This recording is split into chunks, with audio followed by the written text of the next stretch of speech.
Rockin', rockin', rockin', rockin'. Welcome! Do Hello? that again. It sounded too crackly. Oh, what for you? No, as in you were moving. Oh, I apologise. Rockin', rockin', rockin', rockin', rockin', rockin'. Welcome! Hello. How you doing? I'm good. I'm hard, and I'm slightly inebriated. That's what happens when you're an okay squirrel. Yeah. That's it. Okay, welcome everybody. Hard as in physically, not or like. Should have picked my words more carefully. But we've got a thick and fast splurge of info, culture, news, words All of that. to come at you. I think we should kick things off with everyone's favourite segment that has, I think, probably flopped for us both massively, is the cultural catch-up, which for me was watch Warcraft. Have I done that? No. For you, it was watch Pan's Labyrinth. Which have you? Well, you tried. I tried. And I and fell you asleep. fell asleep. There we go. So, not a fan, eh? I was pretty tired, so I probably went into it at the wrong point in my life. Yeah. Firstly, wasn't expecting it to be in Spanish. I love that. I got a just to let people behind the scenes of the way we operate. I got a message from Martin this evening just saying Pan's Labyrinth's in not in English. And I was like, well, yeah, it's Spanish. It's, you know. I never imagined it would be. Right. Well, yeah, it is. And so we'll let you have another go. We'll let me have another go of even getting to the point Yeah, at least where. I tried. Yeah. Yeah, I have no excuse. I had a couple of beers. That's my excuse. But things have happened in the last week that I think we should acknowledge. Some things have dropped. Some trailers have dropped. One, which seems like the obvious place to start, is, of course, the Thor Ragnarok trailer. Oh my gosh. Can we just uniformly agree? Looks absolutely phenomenal. It's one of the best trailers I've seen in years, I'm going to say. He's a friend from work! Let me just tell you, I was away for the weekend with the missus and her friends. We were in Torquay in a house, and I saw that trailer, and I came down to the guys, and I was like, "You got to see this," and started going on. And then for the next day, all I kept doing, so whenever there was a down moment, I'd just go, "He's a friend from work." Brilliant! I am so excited for that film. It's going to be amazing. So where to start with it? Because obviously it's directed by Taika Waititi, who did last year's Hunt for the Wilder People. Which have you seen yet, Mark? I have. It was wonderful. It was wonderful. Yeah, I'm spreading the word of Hunt for the Wilder People around, because obviously, a load of people have seen it, but a load of people haven't seen it. And I've been telling people to watch it, and they go, "Yeah, it keeps popping up on my Netflix," but I didn't. And I go, "Just trust me, watch it. That guy is doing the new Thor film. Tell me it's not going to be the best Marvel film yet." And of course, it is. And God, there were some stills that dropped earlier in the month that were, I don't want to say disconcerting, but and with his new armor, his short hair, Jeff Goldblum in makeup, it was a bit kind of like, okay, sure, but bloody hell, in motion. Oh, it's fantastic. And that trailer is just badass as fuck. Cut to, obviously, Immigrant Song by Led Zeppelin. You've got the wailing, and you've got the lines like Hammer of the Gods and Ice and Snow and all that. Like, that song is fucking Norse and metal as fuck. Like, it's badass. It fits so well. And they've just smashed everything they've done with Guardians of the Galaxy, right? They've smashed that into Thor, and it looks good. Dude, I could talk about the fucking titles for an hour. That retro 80s fucking zapping into the screen of Thor Ragnarok and coming soon. Fuck me, that looks great. It looks like a 80s arcade game. It looks wicked. And that reveal when, where we expected we were getting a kind of loose retelling of Planet Hulk and so on for a while, but that bit where he comes out in his Hulk gladiatorial armor and you just get Thor, yes, and everyone just whoom, What? we know each other, we're friends from work. Absolutely. I think it seems to have nailed the scale, the spectacle, finally they're kind of merging the kind of to call the Captain Americas and the Thors the grounded side of the Marvel Cinematic Universe seems kind of ridiculous, but with the Doctor Strangers and the Guardians side of it, obviously that's the kind of more highfalutin sci-fi fantasy side. They seem to be merging that wonderfully, and Jesus, man, I am expecting not just like a really great Marvel film. I'm expecting a really good film. Just of top quality.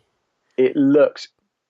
Kate Blanchett looks wonderfully wicked as Heidi, who's I think in traditional mythology. I think in a traditional Norse mythology is meant to be Loki's daughter, but yes, it is. Yeah, I believe so. But that single shot of well, not technically not a single shot, but that one center shot of Tom Hiddleston as Loki with his hair blowing out the back of his. Oh man, that film looks bad ass. That's the only word I can use to surmise my kind of visceral feeling for it. Yeah. It's, the thing that struck me so much with Hulk was if you watch Warcraft. Yeah. There's just like thousands of Hulks in that film. Yeah. So what you're saying is Thor is stealing from Warcraft. Thor stole straight from Warcraft. Warcraft is the OG. Yeah. Well, I'll see Warcraft and we'll get back to that. But yeah, I think, we don't need to gush much more about Thor. I think we can both safely assume that we're massively, massively jacked for it. Whooshka. Well, there's been some other good trailers, man. There's been a few. One that was okay. Transformers was okay. Well, this is okay. Transformers, right? So I've been off board on the Transformers bandwagon since day one. The first film was shit. The second film was shitter. The third film was shitter still. The fourth film, it did this amazing thing that this new film's also kind of doing to me. Is I haven't seen the fourth film because I heard it was really. Is that the one with the dinosaurs?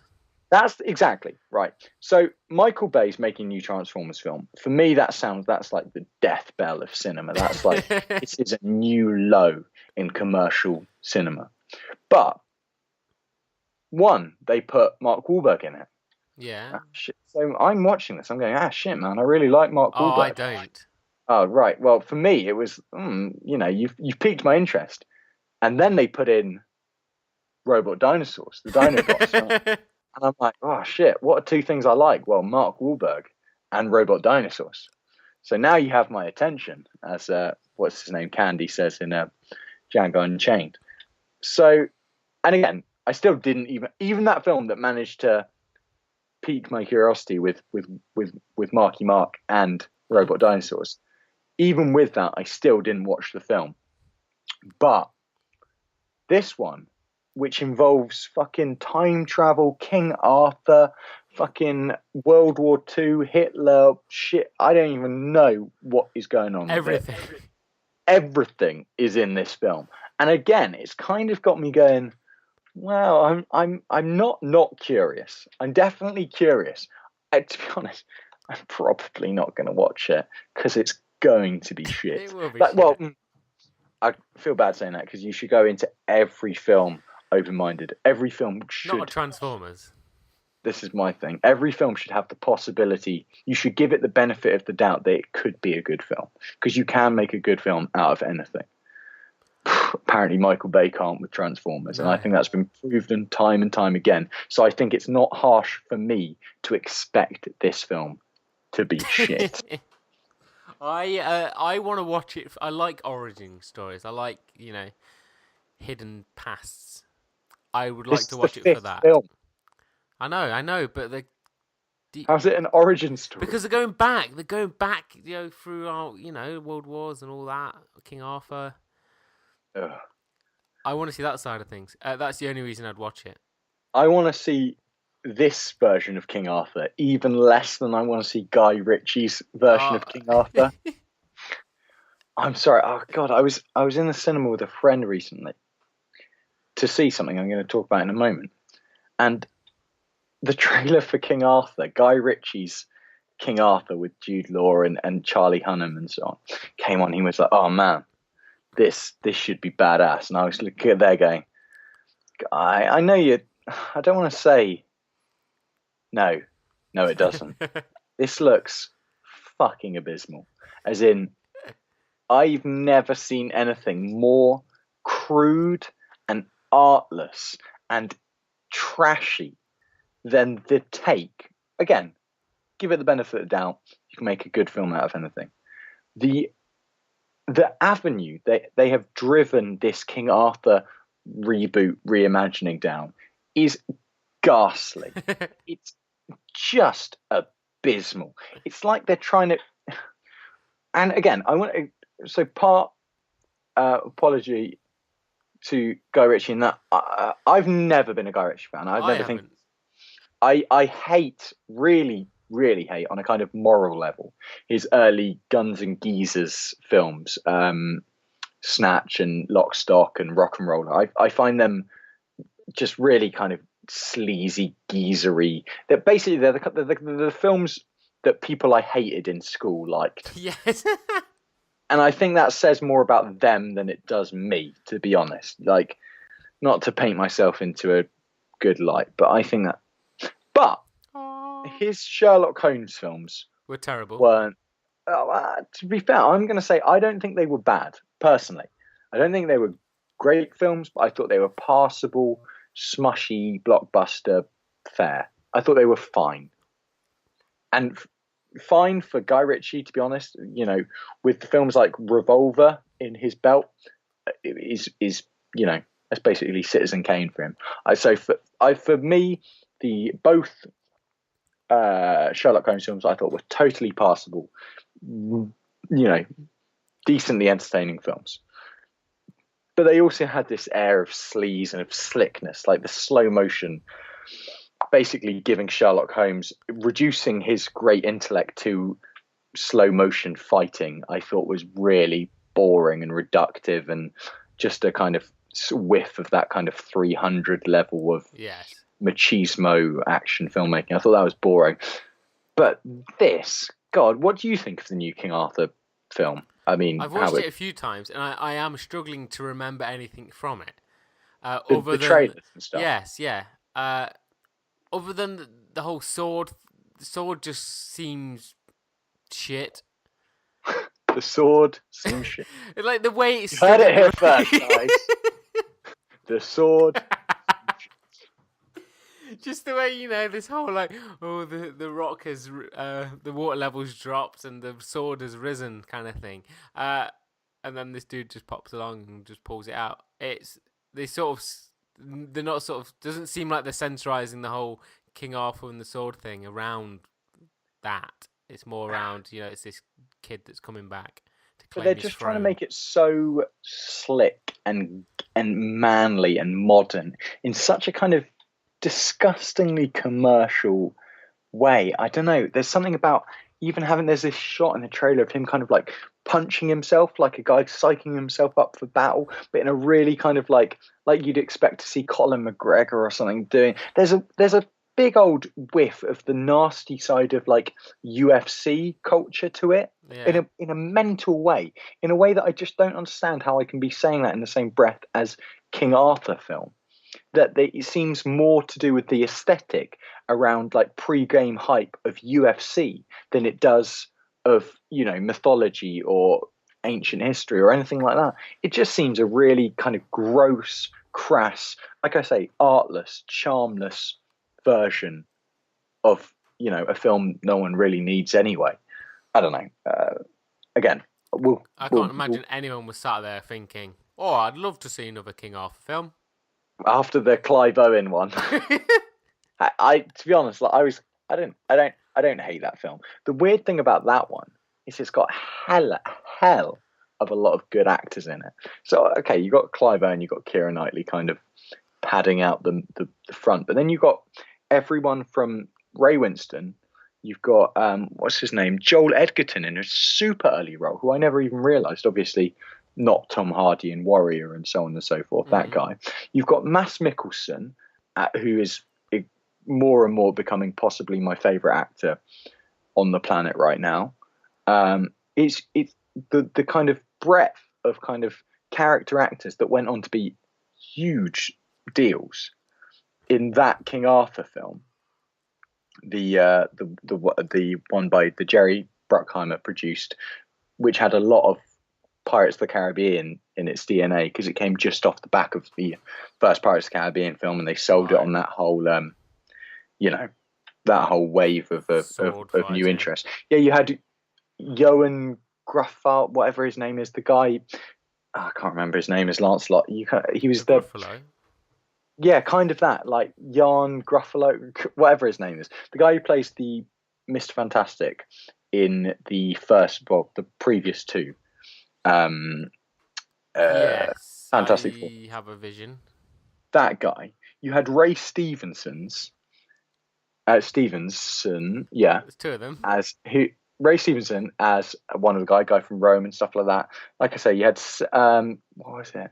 Harry Potter. Wasn't it Stellan Skarsgård as the bad guy? Basically, it had a fucking showreel of great character actors. It's like, so yeah, not a great film, but quite entertaining with enough kind of character beats in it that made it passable. But yeah, I don't know. No one's needing this film, is my point. Yeah. Might be the best film we'll ever see. It might be. It won't got be. To give it. Yeah, we got to give it the benefit of the doubt. It might be. But it won't. Yeah, it won't. But Detroit trailer dropped.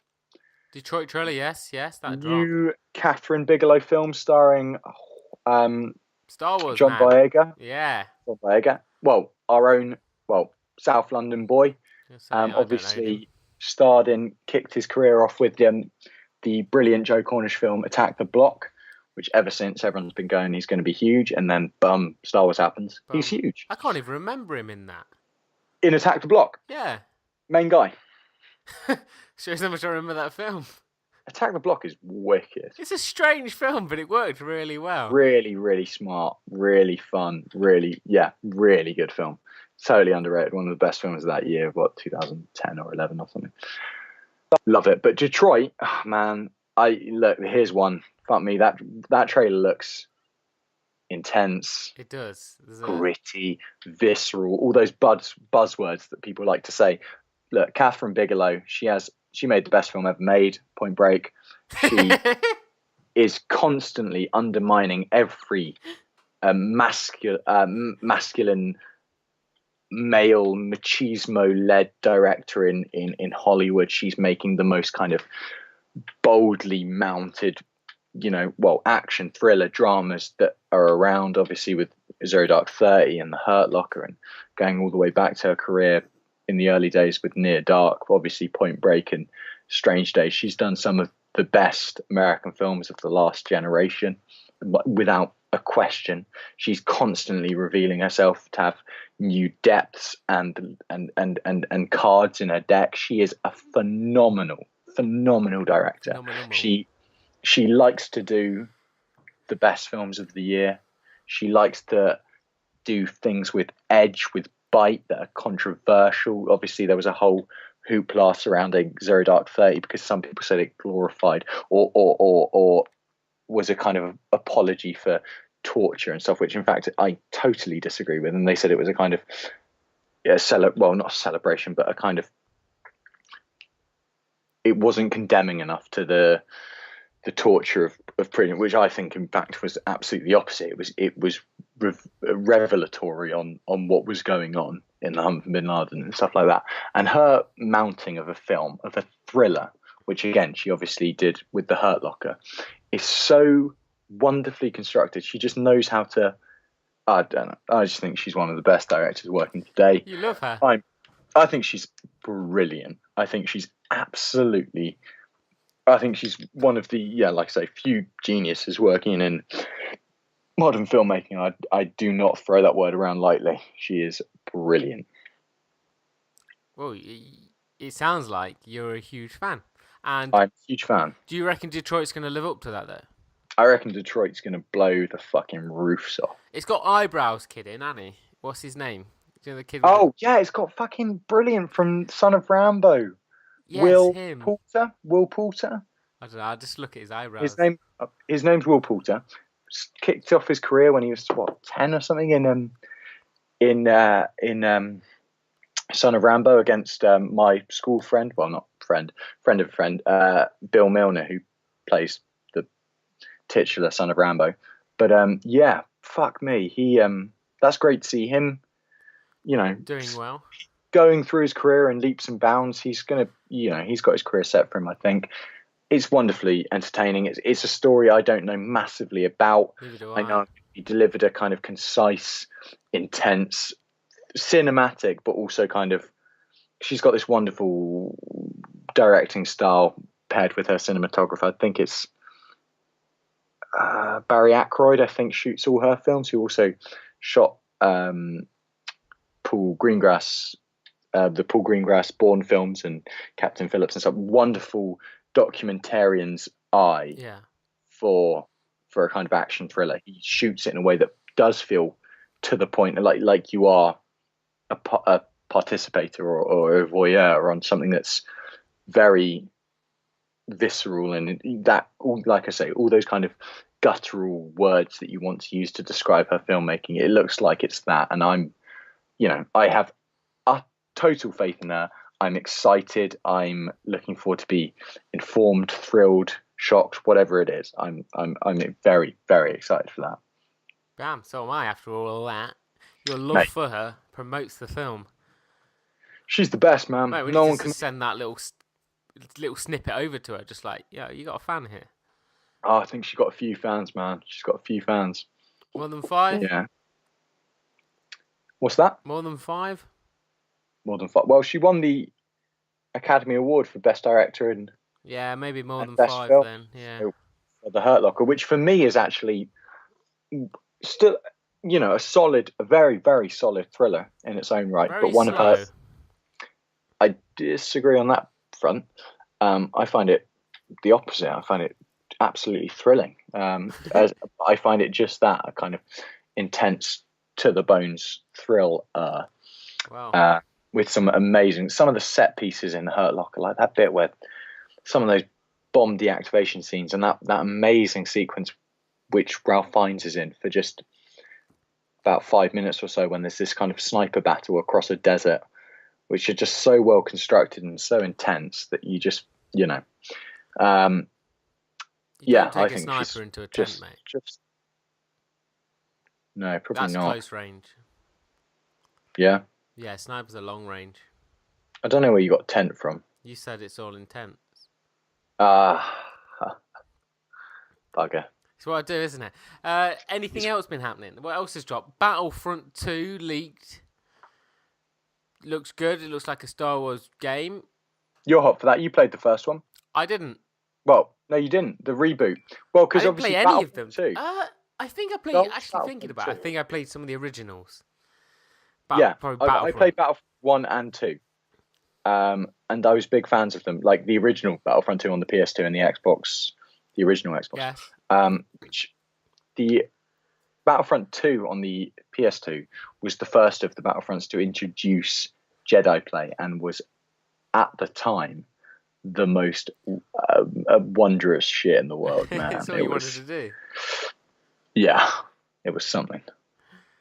Yeah, because what they're doing with this one, they are finally introducing single player, which apparently a lot of people have been longing for. I don't know how you feel about for me as a Star Wars shit.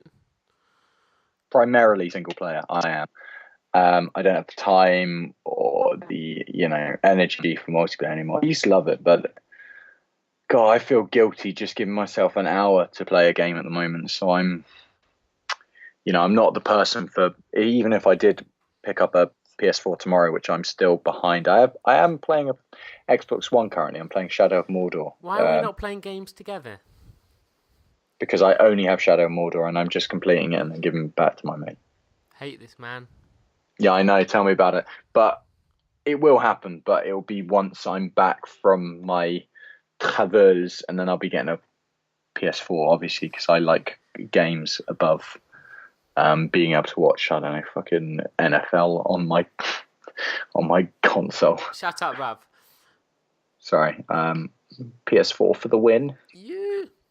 Come at me. I used to be Xbox, don't worry. It's not something worth talking into. But yeah, no, I will always watch with eager eyes what is coming out in the Battlefront world, because I do remember having very, very fond memories of it. I just fear that I'm past the point of that being the game for me. But if it does have a big, solid kind of, epic Star Wars single player, I'm in.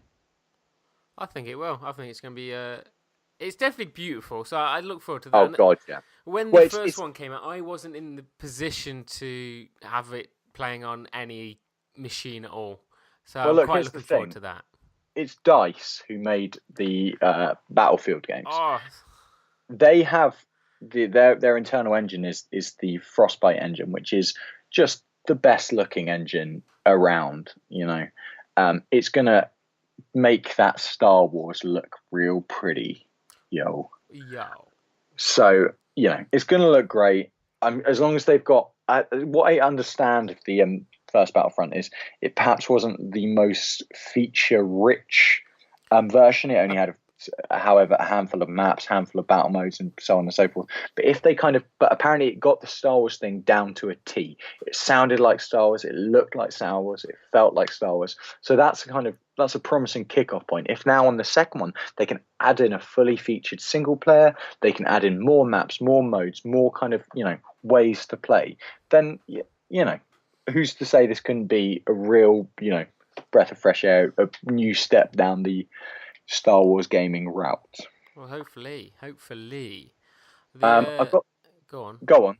I was just going to say about. What was I going to say? Oh, yeah, because basically they rushed the last one, apparently, didn't they? They were forced to sort of get it out. There was a lot of downloadable content where, everyone had to fork out a season pass. That's the thing. Yeah.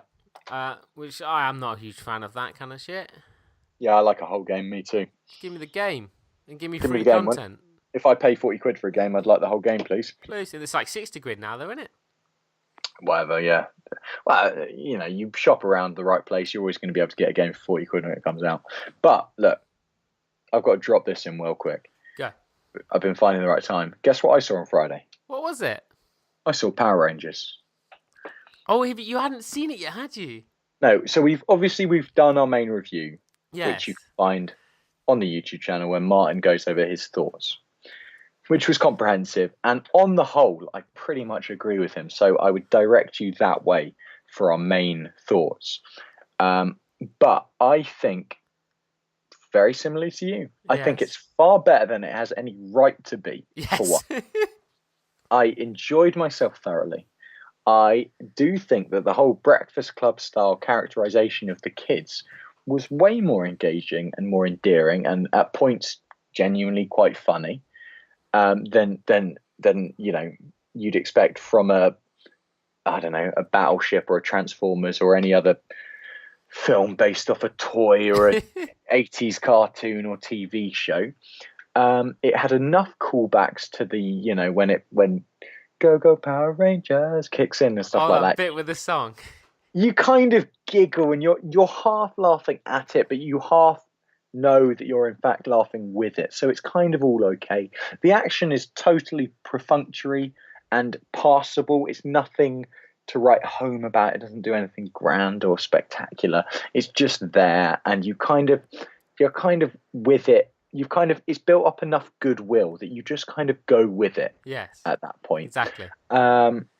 It's not a great film. Part of you realizes that it's kind of got these big aspirations, but then it's all set in one small town, so that the budget only extends so far. And then secondly, of course, we've got to just mention that the product placement Krispy Kreme. When the film finished, I immediately just turned to my friend and went, "So, should we go get a Krispy Kreme?" Because that's what they want you to say. It is So the strong. most shameless and obtuse product placement I've ever seen in a film. It's absolutely hilarious in its absurdity, in that Krispy Kreme literally becomes a major plot point. Like, absurd. Just absurd. But fun, and like I say, it's nothing to write home about. It's totally passable. It's good fun. Like I say, I enjoyed the characters. I thought, what's his name? The Blue Ranger, kind of autistic kid. Also, can we just call out, because Red Power Ranger, Yes. whatever his name is. Jesus Christ, he's a poor man, Zac Efron. It is, and I spent the whole film just looking at him, just like, are you Zac Efron's brother? Yeah, I didn't pick up on it until it was just his face in the mask, and I was like, honestly, if you'd show me that screenshot, because it's his outer face, to sound weird, that gives it away that he's not Zac Efron. But when he's in that mask, if I hadn't known, I'd gone, "Oh, it's Zac Efron." But pre getting totally jacked for Baywatch and being fucking funny. Yeah, But yeah, I thought that was a funny one, because he really was. Apparently, I think he's in the next series of Stranger Things and stuff. So he's an actor. Maybe we should keep an eye on, because he played Jason, whatever his name was. I've got it here. I lie. Darcy Montgomery. What a posh twat name. Is that his real name? Darcy Montgomery. Wow, that's embarrassing. He's an Aussie. Oh. Right, we're literally it's just Google an actor and chat about them. And he's a year younger than me, and Jesus, look at him.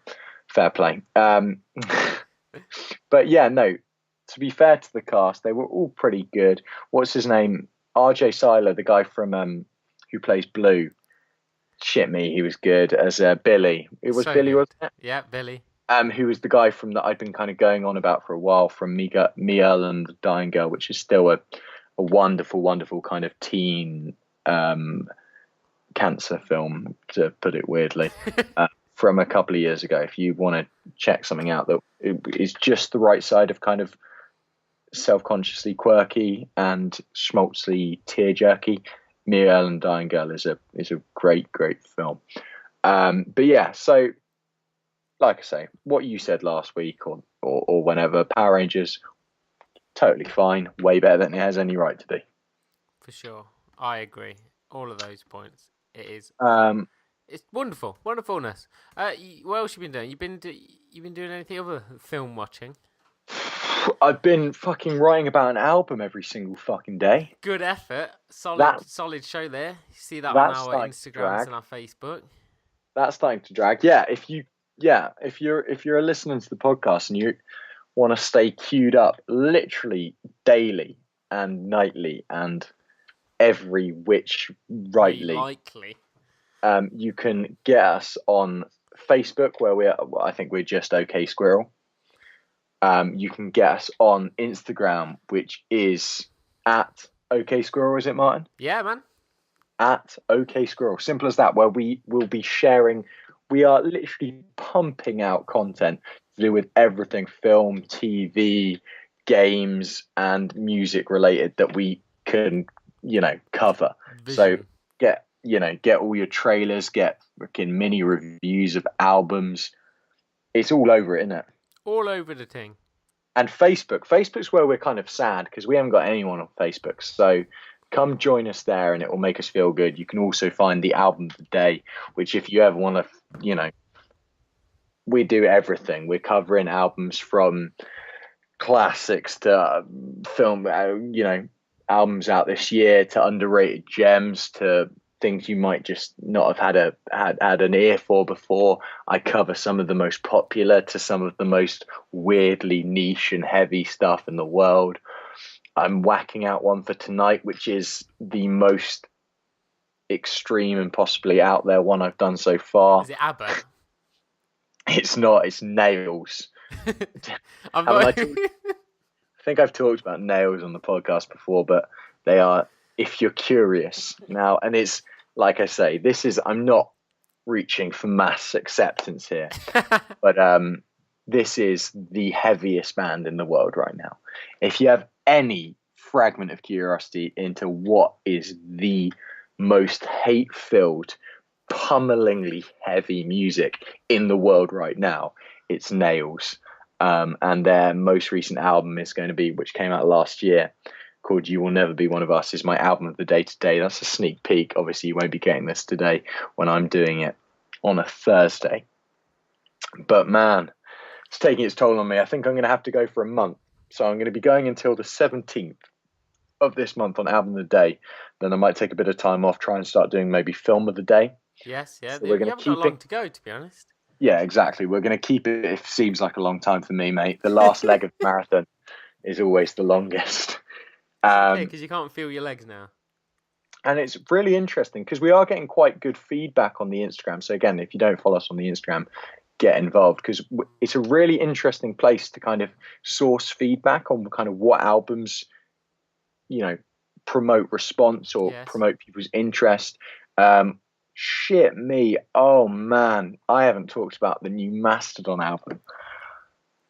Shit, we might have to save that for a new podcast, because we'll do a little special on it, shall we? We'll do a special on Mastodon, because and I think Martin, and I think all our listeners think this too. You should listen to the whole Mastodon album, the whole new Mastodon, a couple of times, just while you're cycling or something like that, because it bangs. If anyone paying attention in the lead up to, well, one of my favorite bands of all times, probably my favorite band making music today, Mastodon's new album, which came out Friday, about a week or two ago now. In the lead up, we did a album of the day every day for all their bands up until for all their albums up until the band's latest release, and their newest release, Emperor of Sand. I have, I haven't actually voiced my opinion on it too openly, but too much, because it's something you've got to live with for a while, especially an album this dense and grand. But it's a good one. It's a good one. I'll bang it. I'll pop that on my cultural catch up. That will be my music. It's a good one. It's it's possibly one of their most accessible records. It's got songs that you'd hear, like you genuinely could hear on just rock radio. It's got big choruses, big hooks, but then it's also got some of the most kind of trippy and progressive and like out there song structures and stuff that they have ever done. The last track on the album, like I say, we're going to save it for hold back a little. We're going to save it, but just to give you a hint, the last track on the album, called Jaguar God, is knocking on the door of the 10 best songs they've ever done. And if you're coming from me, that's a huge statement. This is coming from the guy who says that their album Leviathan, their 2004 album, is the best album of of this century, the best, if not just album, the best metal record of the last 17 years of this millennium. And this album has some songs that are contenders. That's all I'll say. We'll get onto that. We'll bring you something on that more in depth, because like I say, expect a lengthy talking on that album. And a lot of listening by me. Hey, I will listen to it by then. I will have an opinion. You will have an opinion by the time this goes up. Like I say, if you want to straight up, you want out of the gate, just before you get into it, you want some kind of Show Yourself is a huge pop hook driven rock song. The song Steam Breather is the catchiest song on the record for me. Insanely epic, and like I say, the catchy hook driven chorus is like one of those belters that you just want to, that just plays itself over and over in your head. Like I say, already at this juncture of the year, we're not even halfway through the year, we've had, between this and Creeper, 2 albums that any other year could easily be album of the year. So that's all I'll say. End it like that. I have been watching some TV. Go on. I finally See, did you ever watch Suits? Have you ever been a Suits No, fan? never, ever, ever watch Suits. I've been told I should. Tell me. You should. It's pretty much a lot of the same thing where they fuck it up and then they recover it last sort of minute. It's all It's a lawyer. It's a lawyer thing, It's isn't a it? It's lawyer not thing. He's Mad not Men's the advertising one. exactly. Suits. The main guy, Mike. He's not. He hasn't officially passed the bar, but he's like got a photographic memory. He's just super smart, and that sort of goes with that. But I was watching it on Netflix, and up until season 4, they didn't have any more.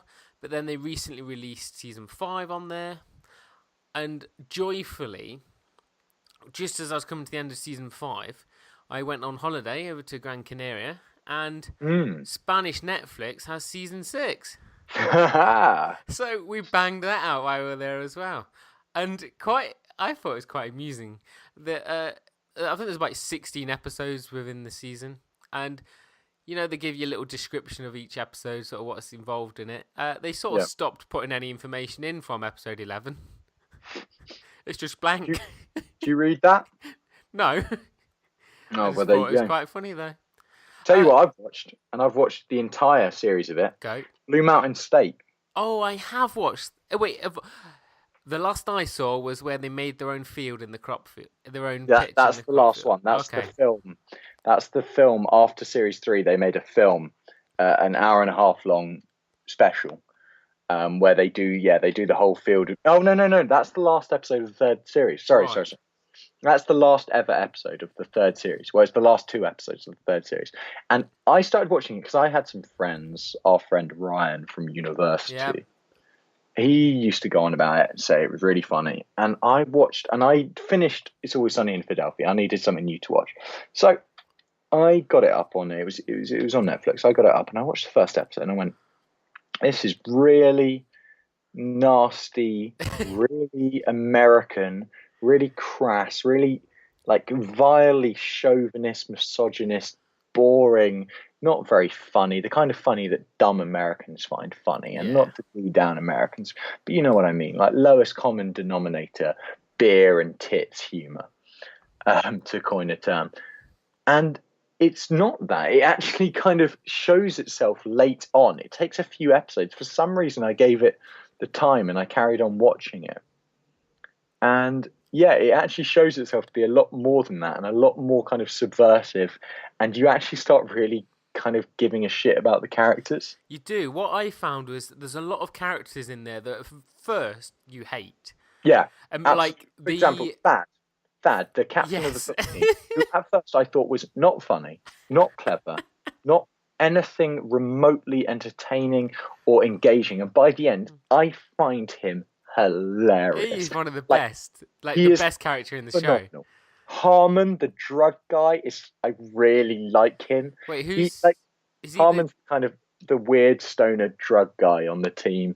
And then the main guy, Alex, is great. And I just totally dig it. And I'm not someone I have zero interest in American football, but I find the show really, really endearing. It's a show that got better each season. The first series was all right, and it kind of was finding its footing, and it had things that I wasn't crazy about. But then the second series was great, and then the 3rd series I just dug. And then I watched the film, The Rise of Thadland, which again kind of got by on my affection for the characters. Not very good. It's clearly them just going, we've been given a one-off opportunity to make a film to round off the whole story, and they kind of do it. And you kind of watch it because you like it because of the characters and stuff. But it's a shame it's only 3 series because it's something I could have watched for a long time. But you really kind of get entranced in that kind of college football American frat house world. And even though it's a pretty nasty world, from an outsider's perspective, and there's not a single female character in it that isn't just tits and legs, but I start to give it a degree of, I give it the benefit of the doubt, and I think it's actually more aware of what it's depicting than I at first gave it credit for. I think it is actually it knows that it's about characters that are just kind of a bit crass and a bit chauvinist and it's not laughing at, it's encouraging you to kind of look at them as as the joke, Yes, exactly. as opposed to them being bros with them and laughing at the kind of crass misogyny of it all. They are the joke. They're part of the joke. So I do actually think it kind of relieves itself of some of the slightly more sleazy elements of it. So and in the end, yeah, I really, really, really, really liked it.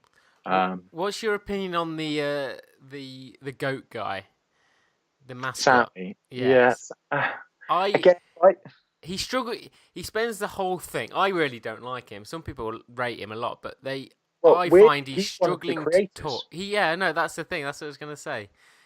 Uh, he's one of the creators, but he's a terrible actor. He spends the whole show shouting instead of talking, Yeah, which again, winds I me can up. see a lot of reasons why I wouldn't like him, but by the end of the show, I was kind of like I say, I kind of saw all their faults as their own strength. This is such a weird thing to talk about, but you do start to kind of grow, and you feel kind of like you're finding these characters' personalities and strengths in their weaknesses and their foibles and the things that you should hate about them, but it's what makes them oddly affectionate. And he's a bit problematic, but I think that but no, I didn't dislike him, and it didn't bother me. There was by the end of it, there was nothing that bothered me. It was just a show I just enjoyed watching, and I enjoyed being a part of. And I'm someone who I would choose to distance myself further from that whole world of jock centric male, whatever, than anyone else. But by the end of it, I was like, oh, I feel a part of it, and I'd like to live with them and You spend want to go to time the goat with them. house, don't you? Yeah, I want to go to the goat house, man. I want to drink some beer and bang some cheerleaders. No, but yeah, I really, really like it now, which is odd. That is odd for you, but hey, Yeah, man. Did you ever watch The Get Down? no, The Get Down. I'm gonna pop this on your call to catch up. I reckon is it good? it is good. Okay, It's basically the season one's fully out now. It's all on yeah, Netflix. They released it in sort of a part one, part two yeah, because it's Baz scenario. Luhrmann. It It's is Baz Baz Luhrmann, Luhrmann, the yeah. guy who's doing it. Who did obviously Romeo and Juliet and Moulin Rouge and so on. So I've always thought it's an interesting creative, but never one that I've totally engaged with. But The I'm interested. the I'm interested. visuals are there from him. They're Yeah, strong, but he's collaborated with like Catherine Martin, who's an Oscar winner, mm. uh, Naz, Grandmaster Flash, who are Yeah. I like hear the soundtrack is the shit. that Like is the the whole best thing about it. That's the only thing that holds it. Like the main thing that holds the whole thing together is the soundtrack. It's about the birth of hip hop. yeah, and Uh, that whole culture surrounding it, and in like which yeah, does interest me absolutely. So I'll pop that on my cultural catch up. pop it on there, man. How long It's are the episodes? Are they full so episodes? the very first pilot I think is like an hour and a half, which is long. The characters don't tend to sort of in the same way that with Blue Mountain State, you're not engaging with the characters. They're I very find sort that of there, but seems to be a trend with kind of American sitcoms and American TV shows. Is I find you almost UK sitcoms and stuff, everything from Peep Show to Fresh Meat in between is you can kind of drop in and out of episodes. You can kind of just watch one, get your fix from it, and then leave. Whereas I find American ones, you've got to kind of the good ones, you've got to take a while to live with those characters and kind of you've got to attune your humor to theirs before you kind of or in the case of a TV show, a drama or whatever, which I found again similarly, even though it's a totally different genre. With The Wire, I had to get in step with the characters before I yes, could kind of engage with the story in a weird way. yeah, I totally agree, and that's what sort of this gives you the feel of, and partly I think it's down to the sort of directing side of things. Like as the show goes on, like the characters that are sort of in the background slightly, they start to sort of show themselves more, and they have like a true character to them. Which the teenagers, the five teenagers say that sort of hold the whole thing together. Uh, they really do like keep it going strong, and surprisingly, it's got Jaden Smith in. Yeah, He's in it, and he's playing a graffiti artist, rapping, unsure on his sexuality guy, Okay, which cool. it comes out of nowhere, but he does a really good job. Right. A really good job, and in the whole show it dips in and out of sort of a cartoony style, where Jaden's character is actually an alien. Uh, it's it's really sweet, and the mashup of your cartoon styles with like sort of deprived late 70s Bronx works really well. It's That's you've sold it. I'm thoroughly interested. bang it on there. Watch just a few episodes. I'm putting it on my Netflix list immediately. I'm actually totally interested in that. And push through past the pilot, the first episode. Yeah. It gets stronger. Okay. Up until I'm for me, the high point is the end of part one. So halfway through the season is such a strong episode that you'll love it. okay. No, I'm pretty excited for that. Also, big news in personal life. I've got a job. Woo! Yeah, a production company, which means commuting into central London every day, obviously, into Oxford Circus. Really? Oh wow! Well, like you did, yeah, I did up to that. Oxford Circus. But you cycled, didn't you? I I might cycled every start day. doing that. Yeah. How long did it take you? Depends on the traffic lights, really, but about 50 minutes. About 50 minutes. So I'm actually slightly closer than you were. So It'll probably take you about an hour and a half on your bike. probably take take me about 2 hours. Yeah, no, that's yeah. Well, that's happening. So I'm probably on my commute every day. I'm going to need a good like half hour. Well, across the day, I'll be able to watch an episode there and back. So that might be a good one to start getting dug into as well. For sure. But yeah, anything else? Anything? I'll quickly touch on 12 Monkeys. I don't know if you've seen it on Netflix. The TV show, yeah, not Yeah. interested. I wasn't interested. Now my girlfriend sort of wanted to watch it, so we started watching it. And Martin, have you got a girlfriend? I got a girlfriend. It's a girl. Wicked, that's good to know. Yeah. The one I know. Yeah, it's on. Okay, that's really good to hear. Carry on. So we watched it, and she loved it. I hated it. Have you seen the film? I haven't seen the film. Okay, the film is like amazing. Okay, maybe I need to watch that. The film is, look, if you don't want to watch a whole fucking TV show, watch the film by Terry Gilliam with Bruce Willis and Brad Pitt in his best ever performance. It's killer. Wow, the film okay. is so good, like so fucking good. This, I would much prefer to see that, because the thing that got me the most with this TV show is the casting seems very lazy. Yeah. I don't relate to any of these characters. The main guy in it, who's the guy who's traveling through time, is you just don't believe he can do any of the things he's doing. Yeah. And at times, he's supposed to. The whole thing, he's supposed to be slightly more powerful than everyone else. Is that right? Like physically and everything, mentally. No. Well, he's in the show, kind of thing. They touch on that whole. Somehow he's a bit more powerful, but he's just pathetic, and he looks like he's high. And needs a wash. It sounds kind of lame. This is the one thing I don't like about all these things, is doing TV shows of films that really didn't need a TV show of it. No. Like the whole, like what they're doing TV shows of Taken, of Shooter, that Mark Wahlberg film. Why did that need it? Wow. Okay. Why did that need a TV show, man? Like, whatever. Each to their own. Mate, just watch the original 12 Monkeys. I think that's on Netflix as well. So just save yourself the time and watch something much better. I will.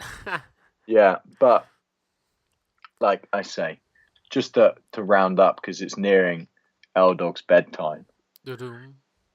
Keep an eye out for upcoming podcasts, including the Mastodon Review Special, which is going to be big. That is going to be a lot of Luigi talking. There's going to be a lot of me talking, and we'll try and get some Martin talking in there as well, because he is going to listen to it. And like I say, I'm not throwing you in at the deep end, by the way. This isn't this isn't super heavy. This isn't even, I wouldn't even say this is heavy metal. I'd say this is elements of progressive metal, but I'd say it's mainly a kind of big rock, progressive rock record with kind of metal elements and kind of pop rock elements and everything like that. It's not, if I was throwing it in the deep end, I'd start you off with their early career stuff where they were much, much more hardcore. Raw. But this is I think quite palatable. I think there are songs that would, get in anyone's head that you could definitely hear over the radio over summer and stuff like that, and that would play well to anyone. So we'll be getting that review to you shortly. That review special podcast. You will be able to find that on our YouTube if you Google OK Squirrel or YouTube us. Our Facebook is OK Squirrel Podcast, and I think our Instagram is the same as well as our Twitter hand. That's it. At OK Squirrel, at OK Squirrel on Twitter as well as Instagram. Get involved. If you do get involved on our Facebook, we will look at trying to engage more on that side of things, because currently it's a bit of the quiet end of our social media outlet. It's depressing. It's depressing, yeah, and you don't want us to be depressed because Martin will kill himself. Hey, let's end it. That's good. We are the Squirrels. We're not the Squirrels. We are OK Squirrel. We are the OK Squirrels. Goodbye. Cheers.